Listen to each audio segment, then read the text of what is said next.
Let us open our Bibles to the Gospel of Mark, the Gospel of Mark, chapter 14. Gospel of Mark, chapter 14. And let's take time to read beginning verse 6 until verse 9. Mark chapter 14, reading from verse 6 to verse 9. We invite those that are with us online to please open your Bibles and join us in reading this portion of Scripture. I shall begin reading verse 6. You respond, and we read together verse 9. And Jesus said, "Let her alone. Why trouble ye her? She had wrought a good work on me.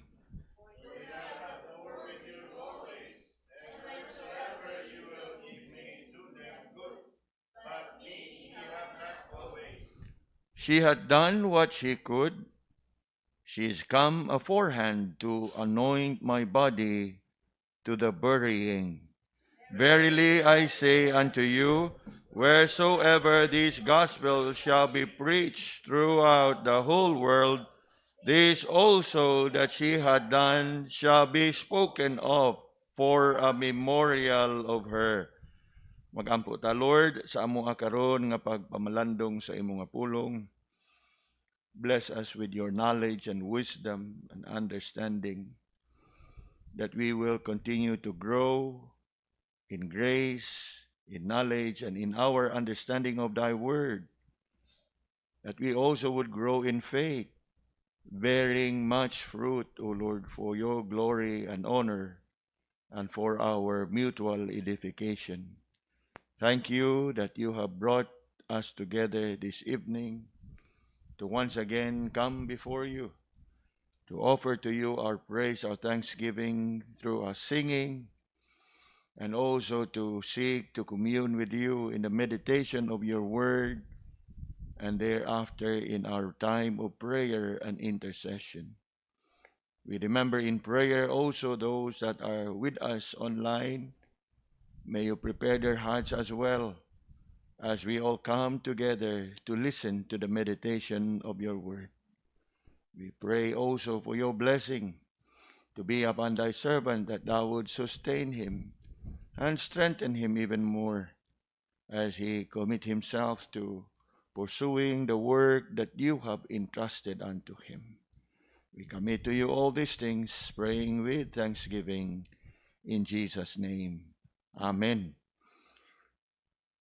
The passage nga ato ang gibasa, I believe, is familiar to all of us. Apan niini nga kagabhion, buot nako nga ato kining pagalantawon and consider the words of the Lord nga iyahang gisulti dinhi, "Let her alone." Let her alone. That's the title of tonight's meditation. As we think about this incident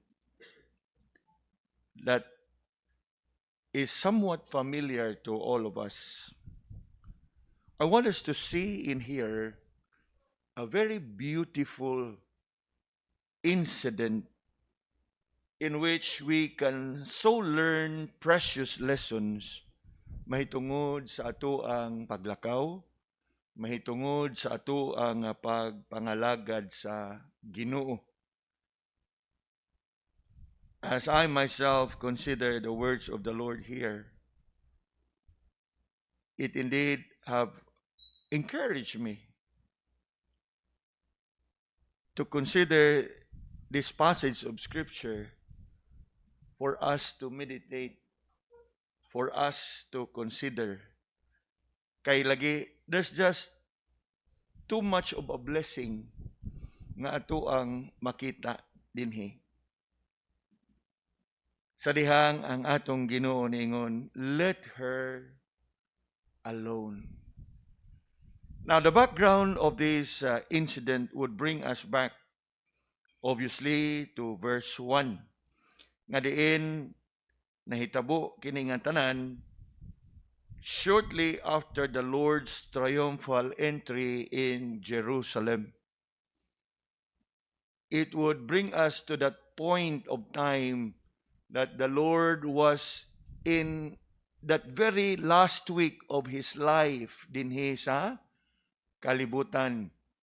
That one particular week that would eventually lead Him to His death at the cross on that Good Friday.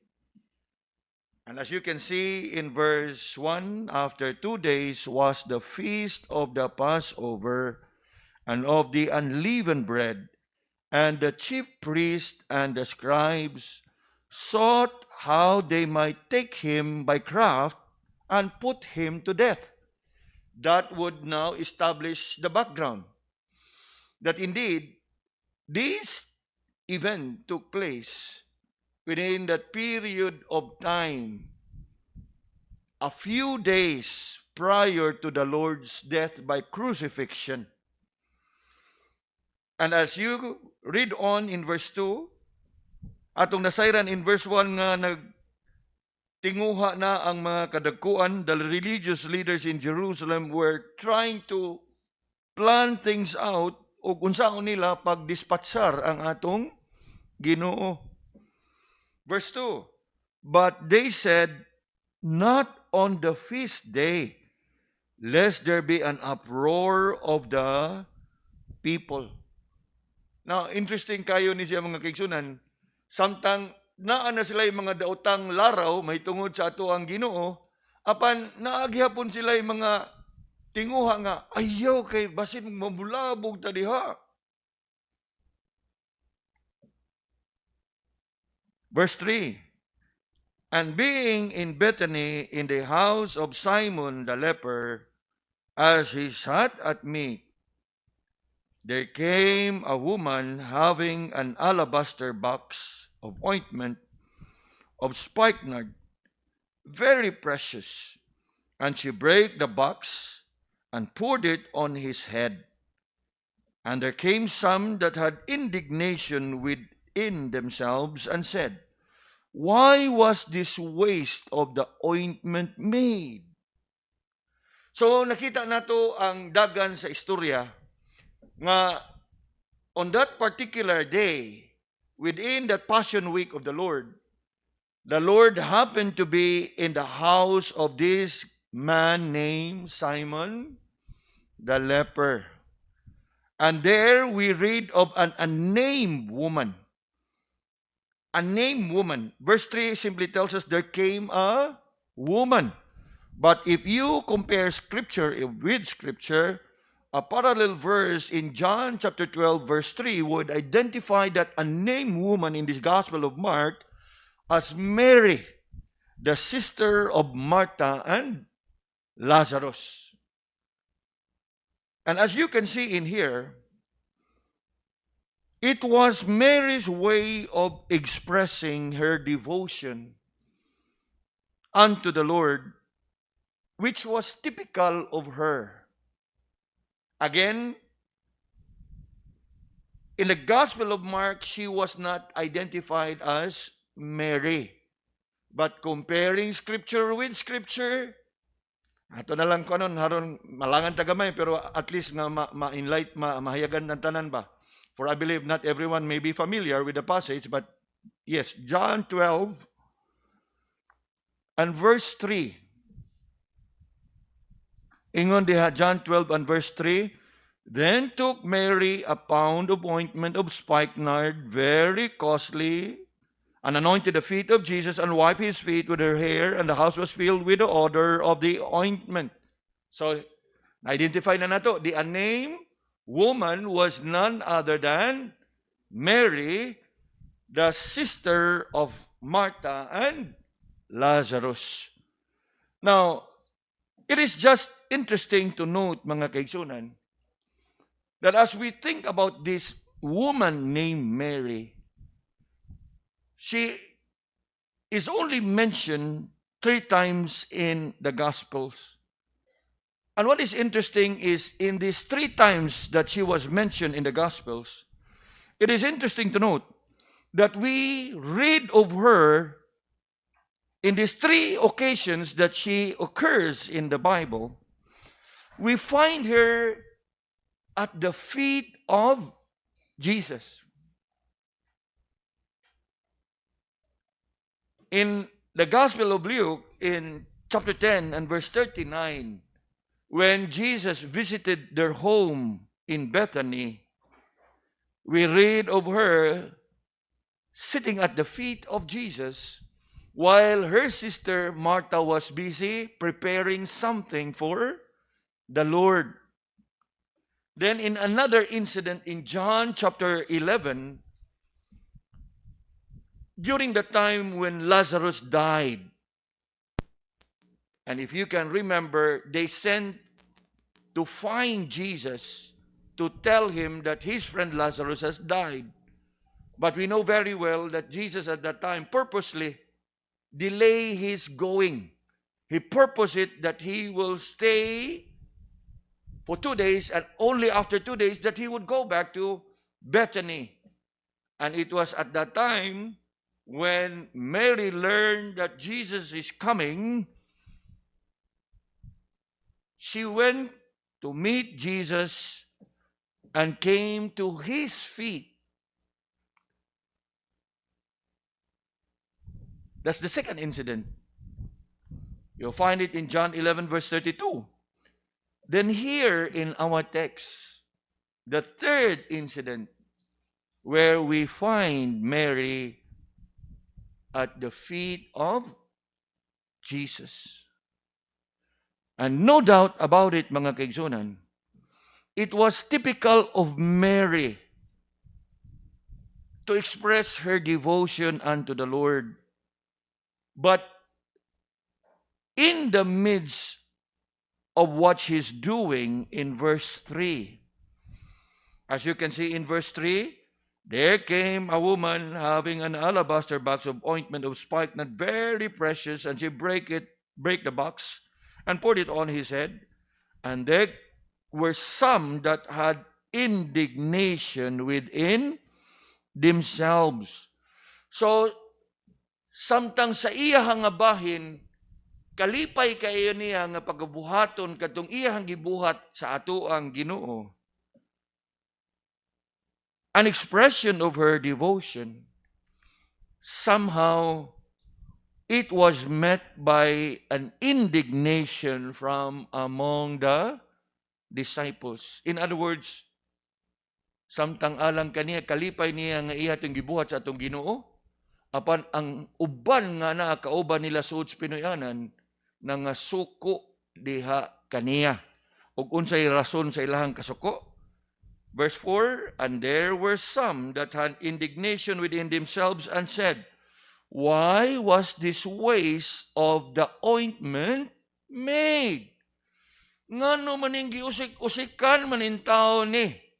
Nga gipahid lang diha sa ulo o gipahid lang sa tiil sa atong Ginoo. Look on, verse 5. You look at what they said. It might have been sold for more than 300 pence and have been given to the poor. And they murmured against her. Now, we don't know the exact number of how many people were there in the house of Simon the leper at that time. But one thing for sure is, except for Mary and the Lord, ang tanan nga to adito, they were angry at her. And they were murmuring against her. They were complaining. They were criticizing sa gibuhat ni Mary ngadto sa atong Ginoo. In fact, if you can turn your Bibles quickly in Matthew 26 in a parallel passage, this is what we read. Verse 8 and 9 of Matthew 26, it says, but when his disciples saw it. Now, ako ni siyang gi-purpose good nga dadon sa inyong attention because comparing scripture with scripture, ang gisulti man gud diri sa Mark, there were some. Pag abot dito sa Matthew, his disciples. In other words, disciples here obviously refers to some, but it refers to all his followers. And his disciples include even the apostles that were with him. Later on, ato na siyang madiskubrehan. But the point is, yes, we may not know pilagid sila kabuok ang naasod sa Pinoyanan, pero majority of them inside the house were what? Angry. They were complaining. They were murmuring against who? Mary. O unsay rason sa ilahang pagreklamo? Same thing. This ointment, ingon niya, to what purpose is this waste? This ointment might have been sold for much and given to the poor. In other words, nagkausa ang tanan pag ingon na unsa man taong kainday, imo man giusik-usikan. Mas maayo pa siguro ato nang gibaligya o halin atong gihatag sa mga pobre. Now, with that background in mind, hunong sa kadiyot, kung ikaw si Mary nga nagbuhat ni adto, I can only wonder o kung sa imong bation.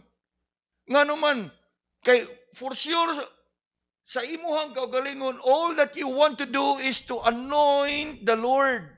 An expression of your devotion, unya, only to be what? A subject of ridicule. A subject of murmuring and grumbling. A subject of anger. Nangasuko ang tanan sa imuhang buhat.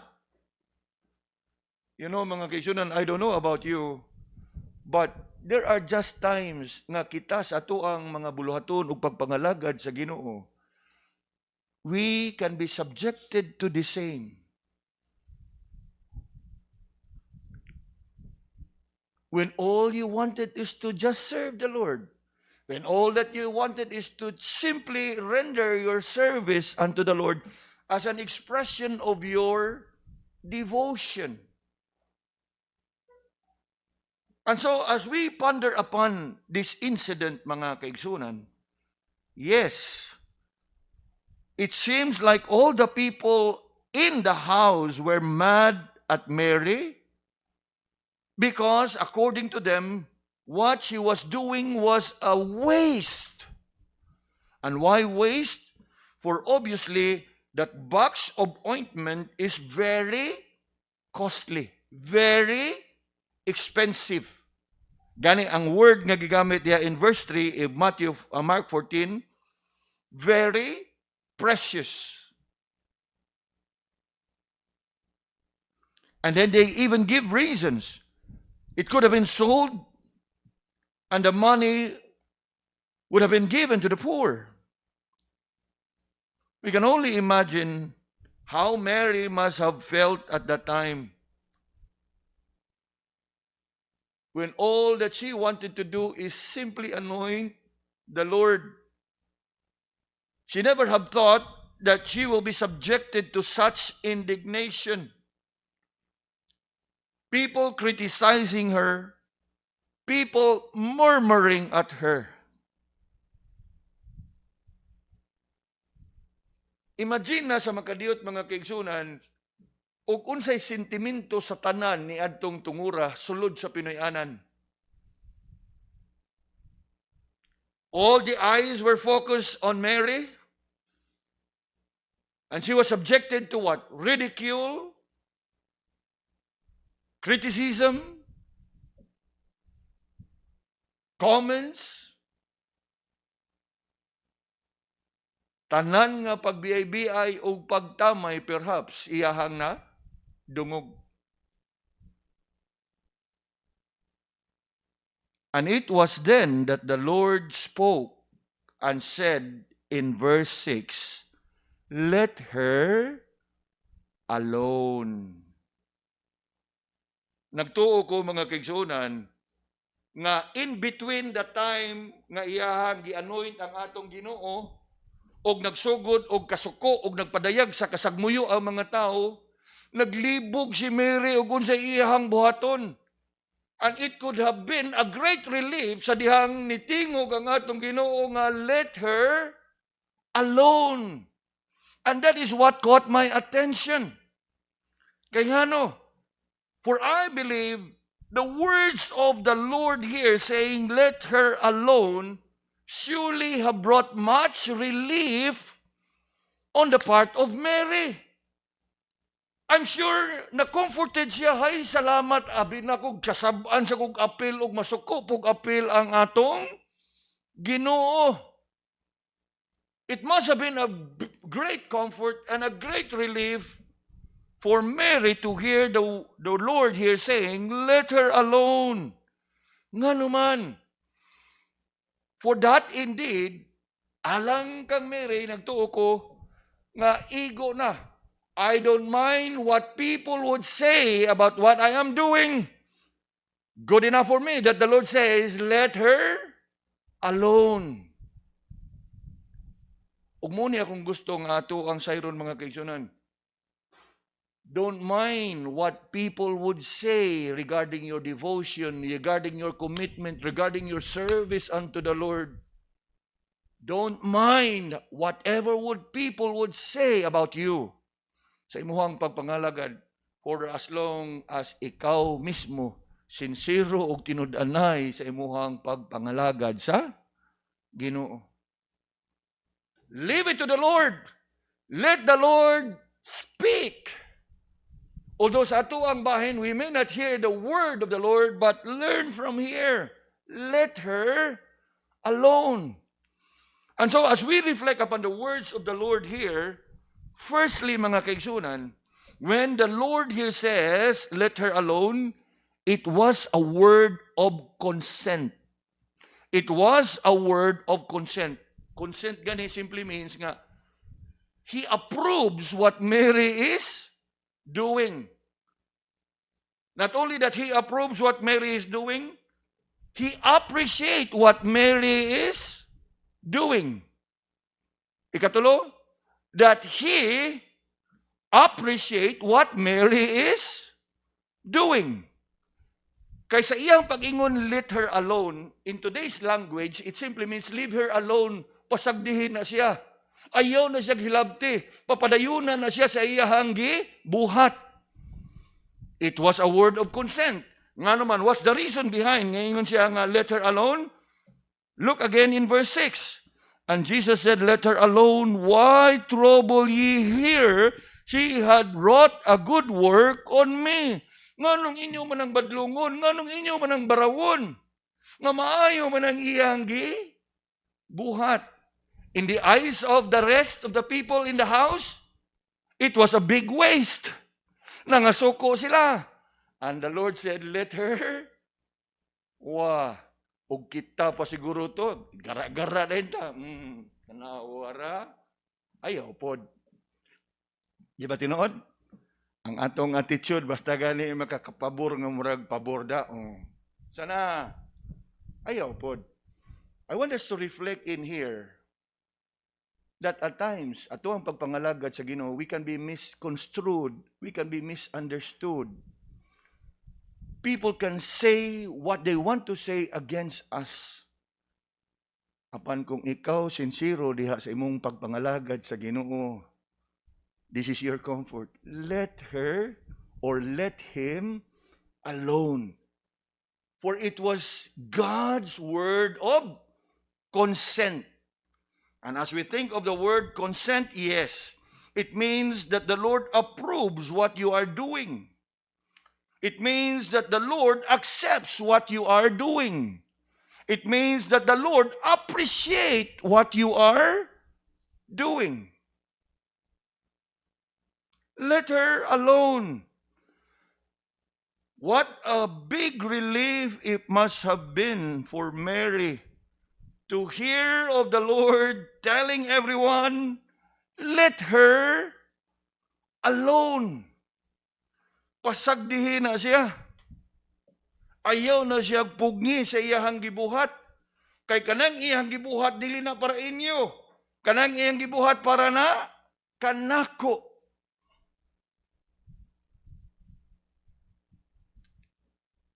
Now, when the Lord spoke and said, let her alone, nagtuo ko that with all the murmuring and complaining and commenting against Mary prior to that, I'm sure that there was silence.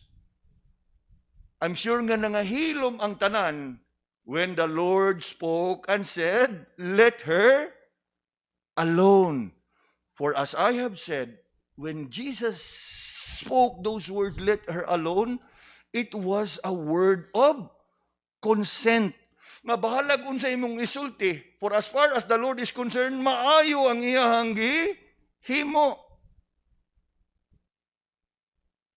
The same is true sa tuang context. Regardless of what people would say sa imuhang gihimo o sa imuhang pagpangalagad, so be it. After all, we are serving not to please men, but to please God. Og dili ba na mao atong nadungog diha? Let her alone. She's doing a good work unto me. Now, when the Lord said here, "Let her alone," not only that it was a word of consent, it also was a word of correction. Sa iyang pagsulti, "Let her alone," it was purpose to correct his disciples. Nga naman, hinumdumi, nga ilahang gisaway, ilahang gibadlong, ilahang gibiay, ilahang gitamay, si Mary, because of what she has done. And yet, sa dihang ilang nadungog ang atong "Let her alone," obviously, it must have put everyone to silence. Because the word of the Lord here also comes as a form of correction. Sa pagbadlong sila, ayaw na siyang pugni sa iyahang gibuhat, kay kanang iyahang gibuhat, maayo. So, it indeed comes not just as a word of consent, but also as a word of correction. Because if you look closely in verse 6 again, you look at that question, why trouble her? Nganong inyo man na siyang gisamok? Ngawa man na siya manghilabot ninyo? Are we following? We are still in verse 6. Let her alone. Why trouble ye her? And so, og ato ni siyang ibutang in today's language, leave her alone. Don't disturb her. She's doing a good work.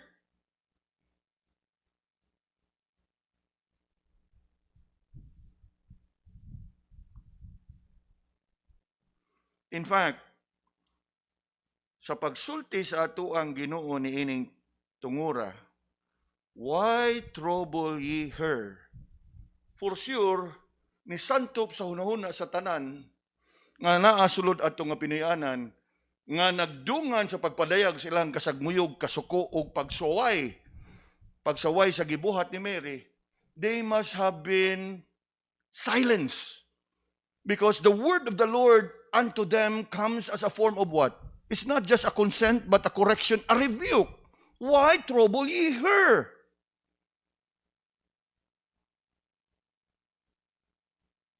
They were all corrected. They were all rebuked. Nganong inyo man ang pugnan? Nganong inyo man ang gisaway? Nga maayo man ang iyahang buhat.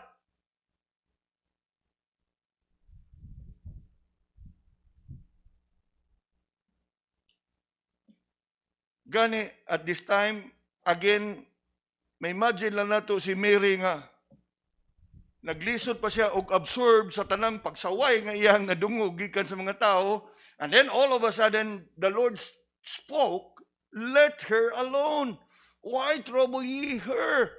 I'm sure, ay salamat Lord, acceptable diha nimo ang akong buhat. Dili day sa lawayon, wa gyud day ko masayop, Lord. What a great assurance it must have been unto Mary. Bahala na lang ang tanang komentaryo o reklamo sa mga tao. Basta kay ikaw mismo nakadungog, gikan sa baba sa Ginoo, "Let her alone. Why trouble ye her? She has wrought a good work unto me."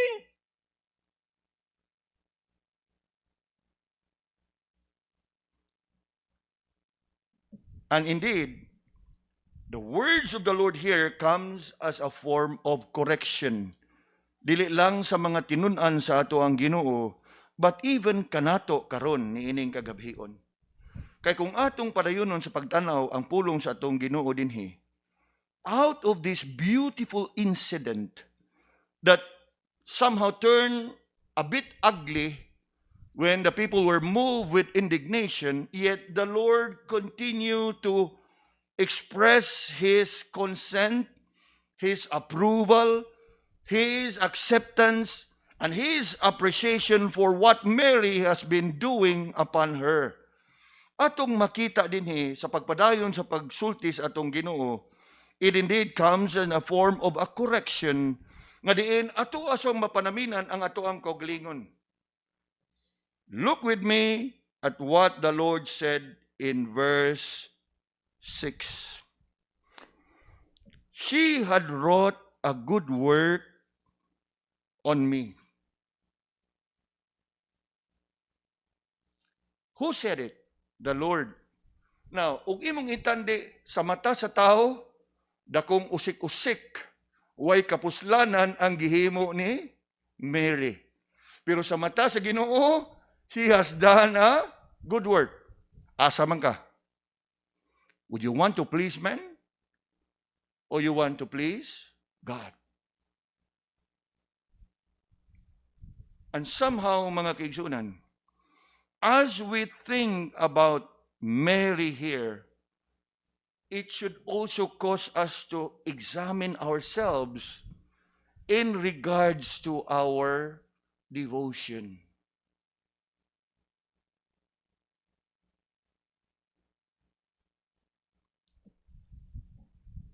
Not only that it gives us that opportunity to reflect upon our own devotion, it also allows us to reflect upon our own values. Now, kung atong mahinumduman, ang komento o ang kasuko sa mga tao ni ining tungura, ni tumaw o nagapanukad diha sa ilahang hiniusa nga obserbasyon nga, why such a waste? That is how they view Mary's action. But on the part of the Lord looks at it as a good work.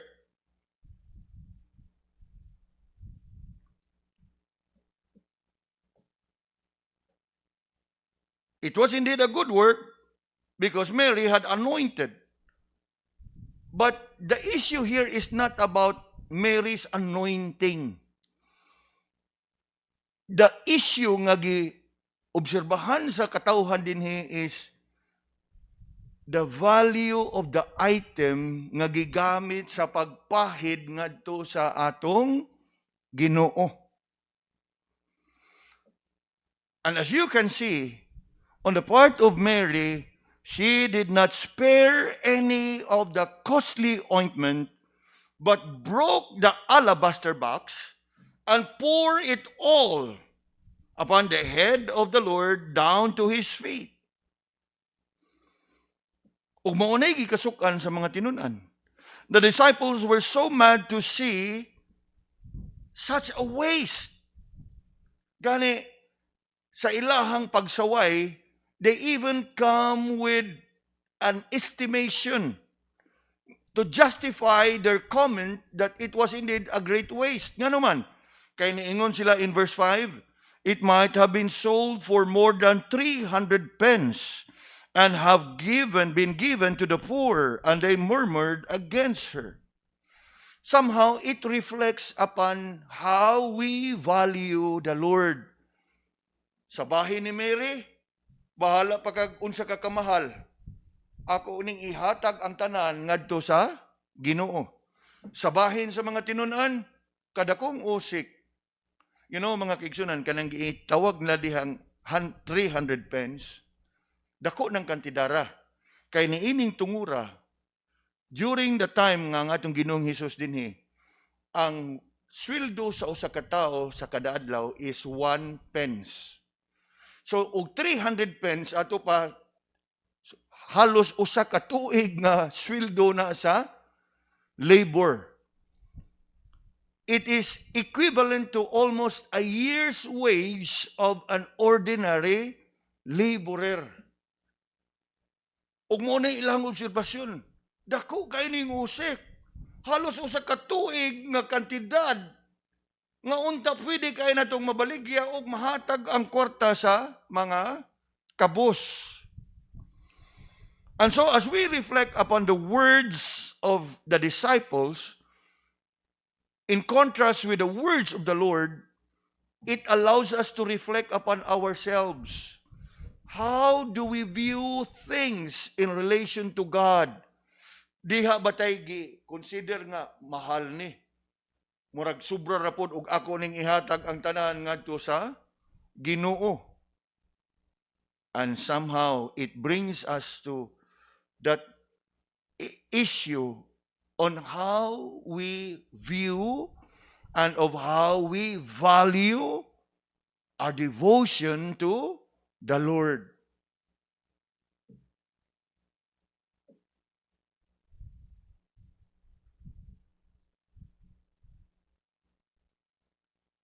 We can apply it in different areas atong kinabuhi. Oras o panahon. How much of your time ang imong gigahin sa imuhang pagpangalagad sa Ginoo? Simba lang ko sa usa ka semana, okay na ko. Is it how you value your devotion to the Lord? Nga naman, kaya mo ban, commercial mo kay hunahuna. O mo attend pa ko sa tanang meeting, ako na lang itrabaho, ako na lang ikuri-kuri, ako pa na daghan akong mahimo, ana. Same thing here. That is in the area of time. Then in the area of money, which is in his context is all about money. When the Lord so bless you, nga gipanalangin ninyo ka niya, malipayon kay ka nga imong ihatag o unsay imong gusto ihatag, praise God. Apan atong gordyahan o gampingan na atong kasing-kasing ihatag na to, uy, murag dako raman siguro ni. Kuhaan ko na ako ni gamay, kaya ako pa ning mabayad sa uban akong tulubagon. Pwede dili. Pwede kayo. We know that story very well, right? Nga sa diha nga, o gamay pa ang imong kita. Kahatag kag tithe, 5,000. Kaya pa kayo, 5,000. Gipalambo kag maayos Ginoo, unya ang imong kita ni dako. Ibutang na to nga, ang imuhang kanang 50,000, nahimo nga 100,000. Uy, 10,000 akong tithe, kaya pa ni. Hangtod na abot na nga gipalambo kag maayos Ginoo nga mukita na kag 500,000 ang kada buwan. Pagkwenta nimo 500,000 pila akong tithes ani. 50,000 matay. Kabayad naman ko ani tuition sa kong mga bata. 5,000 na lang oy. How do you value your worship? Ug mo na itong nakita diha kang Mary. Alang kang Mary, wa siya magkwinta sa iyang gihatag sa Ginoo kay nagtuo gid siya nga Jesus is worth it. After all, sa tanan nga kaayo nga iyang natagamtaman gikan sa Ginoo, what is this alabaster box of spikenard? Even if it may cost a year's wage, what is this compared to all that the Lord has done unto me? Sa akong pamilya, same thing. Now, we are applying it in regards to time. We are applying it in regards to our treasure. Sa tanang panalangin sa Ginoo, praise the Lord. Pero kita, may kita mo kwinta. Ang ego na kayo, simbara kay kabuntag, di na tambalik sa fellowship, di na tamabalik sa ubang kalihukan sa simbahan. Okay, mora na gipangayo sa Ginoo. Is that how you value your relationship with God? Moni siya din we can reflect. It allows us to reflect upon how we treasure the Lord, how we value the Lord. Examine yourself. What is it that you value much inyong kinabuhi? Imong relasyon sa Ginoo o ang mga butang nga gihatag sa Ginoo diha kanimo?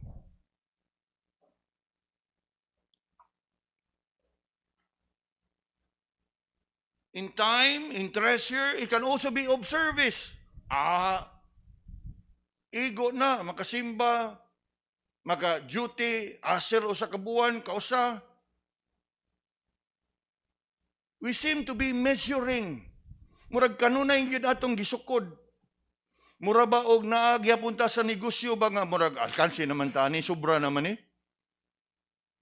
You know, mga kaigsunan, di gyud nato maihap og makwinta kung unsa kadagaya ang panalangin sa Ginoo nga iyang gipaambit kanato.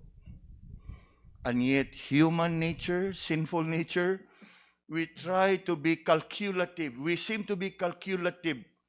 We seem to be very conscious measuring how much time nga atuan ang gibuhos diha, murag nasubra na ni, murag okay na siguro. O sa kana bang mga driver pa, boundary na ni, okay na, garahe na ko, kapoy na. That is what I see here. Gibaraw siya sa kadaghanan because it was a waste. Yet the Lord corrects them. Let her alone.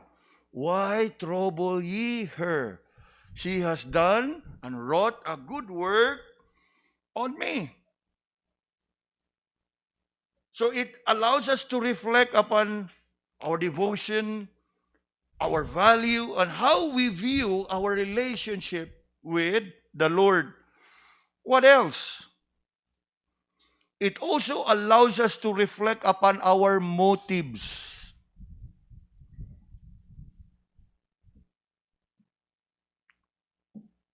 Now, sa ato ang gibasa, ang hinungdan sa kasuko sa mga tinunan is because what Mary had done was a great waste and that the money could have been given to the poor if that ointment was sold for 300 pence.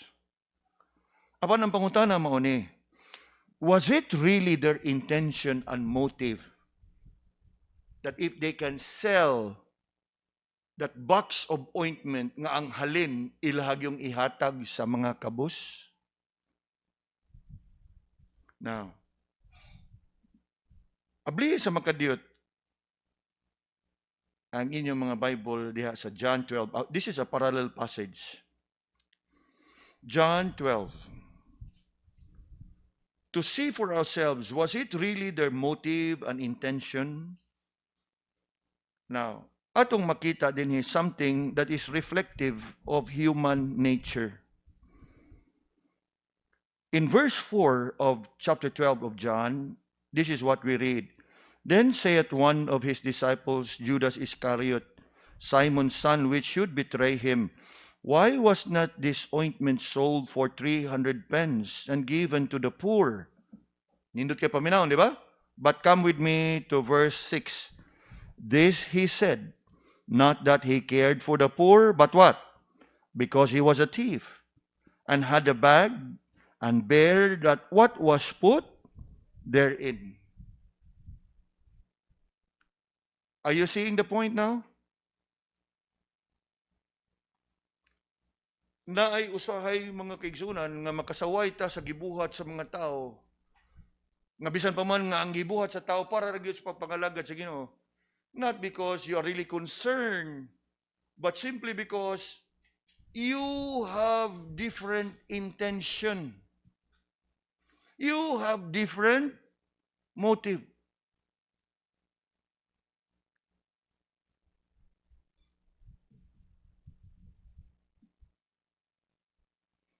You know, mga kaigsunan, sad as it is, there are people in churches nga diin dali kayong makakomento, dali kayong makasaway, agrabihan na po na ihug yun na nimo tanan tithes. Paglantaw sa imong ugma,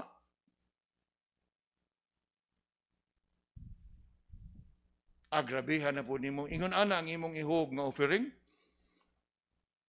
Panglantaw po sa imong ugma, pangandam sa imong ugma. Murabag, ikaw gyud nagpangandam sa imong ugma. Dali kay tang makalimot nga ang tanan nga imuhang nadawat gani gikan sa Ginoo.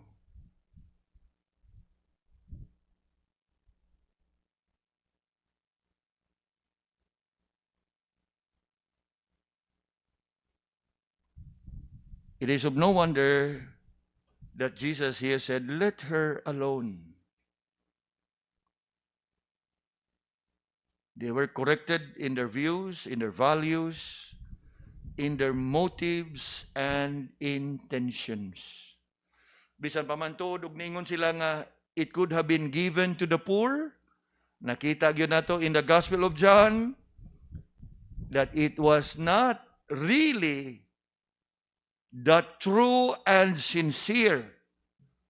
But granted, ibutang na to, granted that the disciples really had in mind the poor with them, somehow it still gives us a point to question not just our motives, but also our priorities. Nga naman, come down with me to verse 7. Bisan pa man, og ibutang na to, tinud-anay, although we know for a fact that in the Gospel of John, naingon na gyud dito sa John nga it is not really that they cared for the poor, but they are what? Interested of the money. But granted that they are concerned for the poor, the issue now is not on our motives and intention, but in our priority. Nga naman, the Lord corrected them in verse 7. Ye have the poor with you always, and whensoever ye will, ye may do them good. But me ye have not always. You see the point now? As far as the Lord is concerned, iyahang gikurian ang mga tao, for obviously, Mary was doing a good work because what she's doing was a kind of a timely act. It was something that can only be done at that time. Nga naman, kay kung atong mahinumduman, ug muna o ganita in verse 8, she had done what she could because it's a way of preparing my body for burial. Sa ato pa, ang gihimo ni Mary dinhi is something that must and have to be done now or never. But when you talk about helping the poor will always be with you. Pwede kayo nimo nang buhaton o imog yung tabangan ang mga kabos. But as for me, I only have few days left.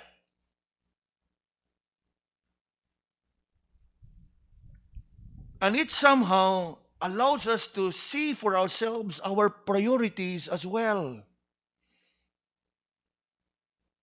For in the case of Mary here, what she did was indeed a timely act, something that can only be done at this time.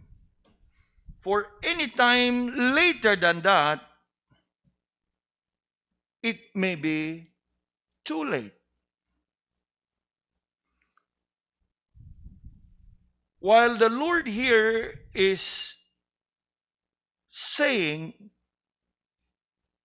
she had wrought a good work on me. Wala na nagpasabot nga dili maayo ang mutabang ka sa kabos. What she is saying and what the Lord is saying here is that while it is good to help the poor, but in this case, Mary has done a good work because she is doing it in the right time. It is a kind of doing something now or never. And somehow, Mary was able to do it. You know, mga kaigsunan, sa ato ang paglakaw o pagpangalagad sa Ginoo, there are just times that opportunities may come. And that opportunity may come, we need to really seize that opportunity, for that same opportunity may not come to us again. Unya, unsa may atong bation, ug wa na to buhata ang pwede na tong mabuhat. And sometime later we come to realize, sayang nga, I could have done it at that time. I could have said it at that time. I could have shared it at that time.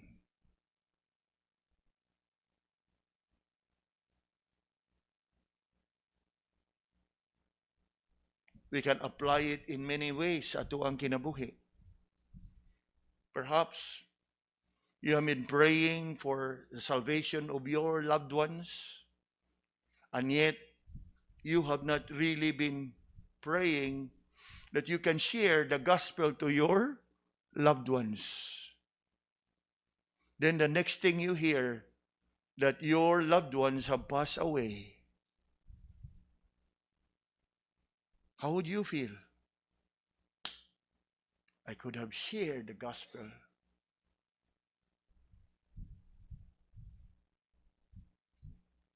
And that is what the Lord is telling his disciples here.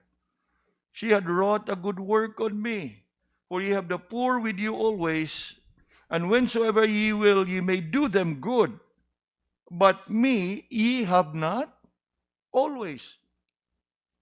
It was as if the Lord telling them, you know what? Just doing the good work. I only have few days more left here on earth. Unya sa tanan-tanan nga akong nakauban, siya ra gyud nakahimo ani nganhi kanako.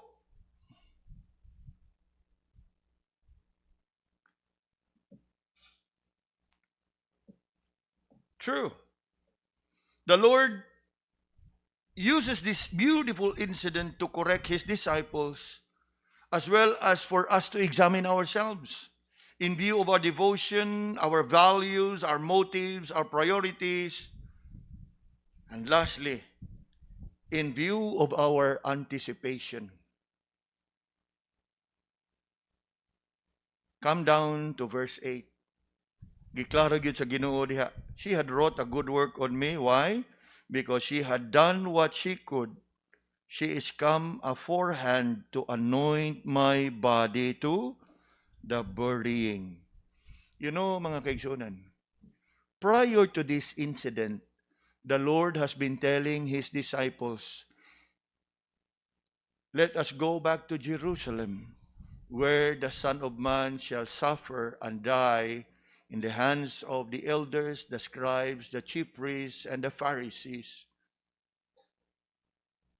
In other words, they all know that the Lord can die anytime, because the Lord has been telling them that. And yet, as you can see, it was only Mary had that anticipation nga samtang ang tanan may wanted to spend time with the Lord, perhaps waiting basig magmilagro na pud ning Ginoo, magpakaon sa daghan kayo, basig na po'y daghan nga mga panalangin nga atong madawat gikan sa Ginoo. Now, nothing's wrong with it, but that sense of anticipation regarding his death, it's worth noting that of all people, it was Mary ang nakahunahuna sa pagpangandam sa atong Ginoo alang sa iyaha nga kamatayon. And if you compare Mary with the disciples, especially the apostles, how much time, kung atong itandi, mas daghag oras o panahon nga kauban niya ang iyang mga tinunan o iyang mga apostolis, sa daghang higayon sila nakadungog sa pagpahimangno, pagpahinumdum sa Ginoo kaniya nga he is going to die. And they know very well nga sa ilaha nga pagsuod balik sa, remember, this was 2 days prior to the Passover. Only sometime after the Lord's triumphal entry. And in those occasions, if you are familiar with the Gospels, the Lord has been repeatedly reminding his disciples that let's go to Jerusalem where the Son of Man will suffer and die. Anyet, kung imong tunan, in contrast to Mary's anticipation, daw silang tanan carefree. Wa gyud magpakabana, wa gyud magpangandam alang sa kamatayon sa atong Ginoo. They still are expectant that the day will not come soon. And rather, they were expecting nga ining ilahang oras o panahon pakiguban sa itong Ginoo, padayon ilahang tagamtaman ang panalangin nga gikan sa Ginoo.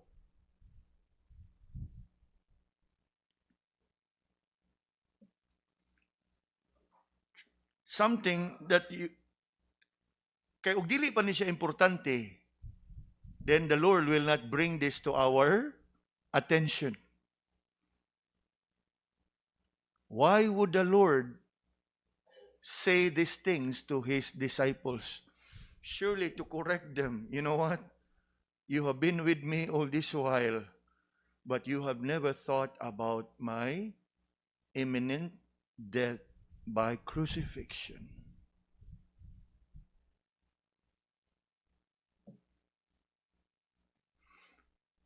But not Mary.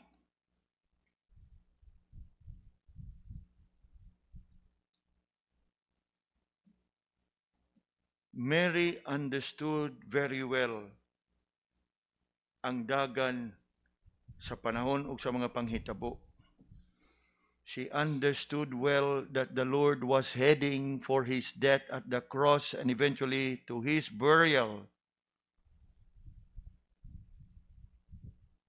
And here, He seizes that opportunity nga iyahang maandam ang lawas sa ato ang Ginoo. Unya, ang nakanindot pagyud ani kay it was not her who say these words. It was the Lord who tell His disciples. In other words, dili gyud nila maakusahan si Mary nga apahaba din ang imo, papapil din ang imo. But it was not Mary who say those words. It was the Lord Himself.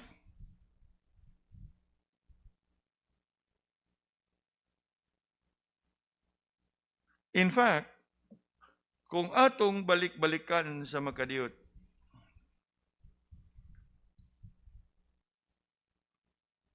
in verse 3, ingon diha, being in Bethany in the house of Simon the leper, as he sat at meat, there came a woman having an alabaster box of ointment of spikenard, very precious, and she brake the box and poured it on his head.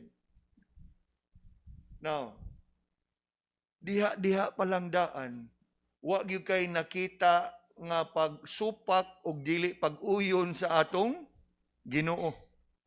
Wa niya pugni, wa niya, unsa man ni?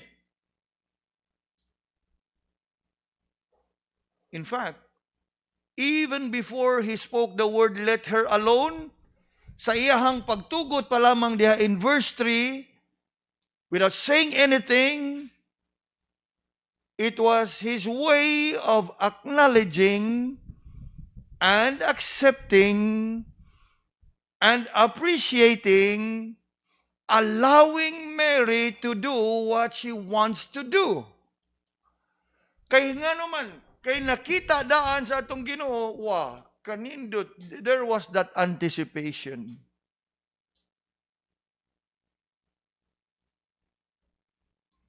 Now, perhaps on the part of Mary, it may not be that much about nga iyahang andamon ang lawas sa atong Ginoo. It may have been just the thought of anointing as an expression of her devotion, but because the disciples were so mad and angry at Mary, the Lord would have to speak.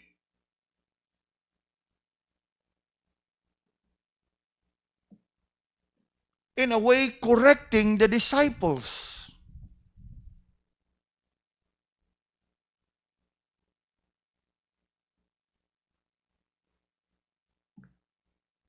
In another gospel account, when the Lord spoke about judgment and the people who were judged to be thrown into the lake of fire, they asked the Lord, asa man ming dapita nagkuwang? Kay sa usang bahin, He commended those righteous nga diin, I was thirsty and you gave me drink. I was an-hungered and you fed me.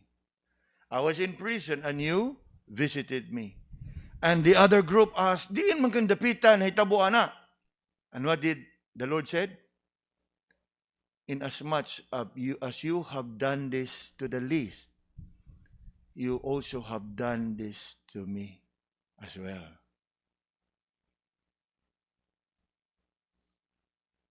And it is reflective of our service. How we value, how we view our service, our priorities, our motives, our intents, our anticipation.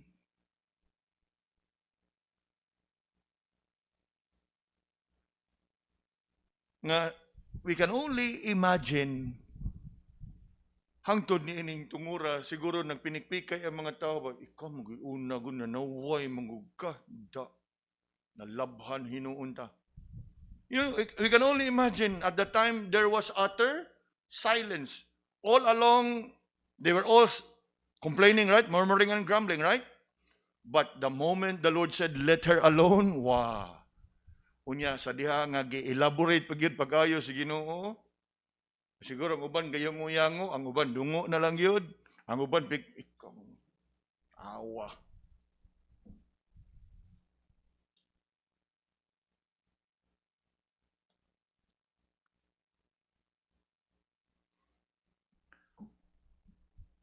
Think about it. What a comfort it must have been to the Lord that there was that woman who came to anoint him and to anoint him in preparation for his burial. And that in the midst of all his friends, of all his disciples, of all his apostles around him at that time. Unya, sa diha pag yun nga gisulti sa itong Ginoo nga, let her alone. She's done her good work on me. She's preparing my body for burial. Murabag dunggab to sila mga kasing-kasing. It was as if the Lord was telling them, kamo, wag yun mo, maghuna-huna.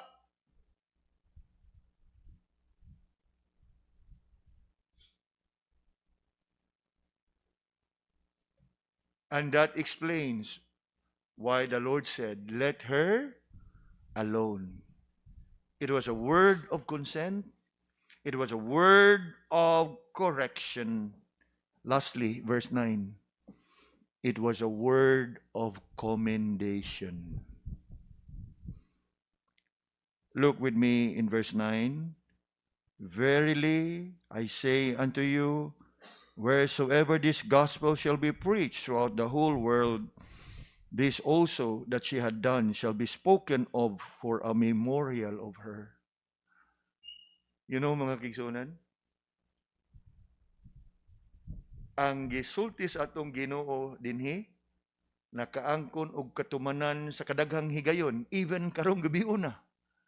Kay nganuman atong gipamalandungan ang dalaygon nga buhat ni Mary.